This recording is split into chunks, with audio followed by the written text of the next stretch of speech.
touch.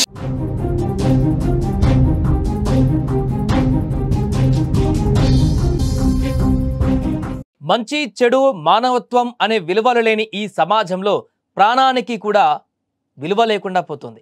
సమాజంలో పెరుగుతున్న క్రూరత్వాన్ని తునిలో జరిగిన ఓ హత్య మరోసారి రుజువు చేస్తోంది. డబ్బు, సెల్ ఫోన్ ఇవ్వడానికి నిరాకరించాడనే చిన్న కారణంతో ఆ ఇద్దరు వ్యక్తులు మృగాలుగా మారిపోయారు. రాళ్ళు, ఇనప రాడ్లతో దాడి చేసి ఓ నిండు ప్రాణాన్ని తీశారు. అత్యంత బాధాకరమైన విషయం ఏంటంటే అతడి దగ్గర ఉన్నది కేవలం 500 రూపాయలు మాత్రమే. ఈ చిన్న మొత్తమే అతడి ప్రాణం పోయేలా చేసింది.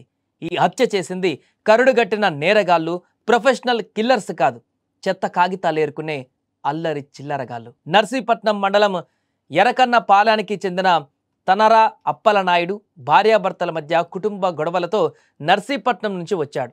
తీవ్ర మనస్తాపంతో బస్టాండ్కు సమీపంలో ఓ ఫ్లైఓవర్ వంతెన కింద కూర్చున్నాడు. అక్కడే గొల్లప్రోలు మండలం కొడవలికి చెందిన బొడ్డు సురేష్, పాయకరావుపేటకు చెందిన తర్రా ప్రసాద్ అనే ఇద్దరు వ్యక్తులు అప్పలనాయుడిని గమనించారు. అతని వద్ద సెల్ ఫోన్, జేబులో డబ్బులు ఉండడాన్ని చూసి వాటి కోసం గొడవ పడ్డారు. అప్పలనాయుడు ఎదురు తిరగడంతో సమీపంలో ఉన్న రాయి, ఇనప రాడ్డుతో నిందితులు కలిసి దాడి చేశారు. ఇష్టానుసారం కొట్టిన తర్వాత రాడ్డును తుప్పల్లోకి విసిరేసి సెల్ ఫోన్, నగదును తీసుకొని అక్కడి నుంచి వెళ్ళిపోయారు. అయితే హత్య జరిగినటువంటి తర్వాత రోజు సమాచారం అందుకున్నటువంటి పోలీసులు రంగంలోకి దిగారు.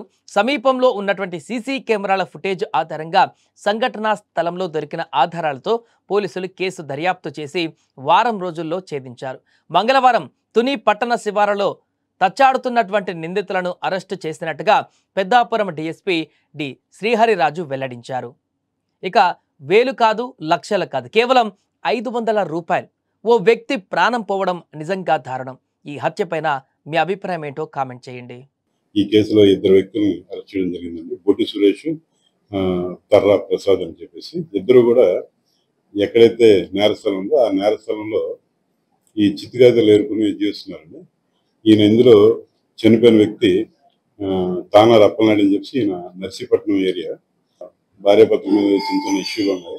దాంతో ఏంటంటే ఈయన మనసు బాగోక తుని నుంచి నర్సీపట్నం వచ్చాడు. ఆ నర్సీపట్నం వచ్చే వాళ్ళు ఆ నర్సీపట్నం బస్ స్టాప్ అది మ్యాక్సిమం అక్కడే దిగుతారు. ఈయన కూడా అక్కడే దిగాడు. ఈయనేమో దిగులుగా ఉండడం, ఒంటరిగా ఉండడం ఇదంతా గమనించి ఇందులో ఉన్న ముద్దాయిలు ఇందులో చనిపోయిన వ్యక్తులు కలిపి త్రాగడం అనేది జరిగింది. తర్వాత ఏంటంటే వీళ్ళకి ఒక దురుద్దేశం కలిగింది. ఈయన దగ్గర ఏమో ఫోన్ ఉంది, కాస్ట్లీ ఫోన్ ఉంది, తర్వాత మీ దగ్గర ఇంకా క్యాష్ ఉండొచ్చు అని చెప్పేసి ఒక దురుద్దేశం కలిగి చంపేస్తే బెటర్ ఏమో అని చెప్పేసి దానికి ఆశపడి వీళ్ళ దగ్గర ఏంటంటే అక్కడ ఉన్న ఒక రాయి ఒకటి, అక్కడ పడి ఉన్న ఒక ఐరన్ రాడ్ ఒకటి, ఈ రెండింటితోని ఉపయోగించి అక్కడే వీళ్ళు చంపేశారండి.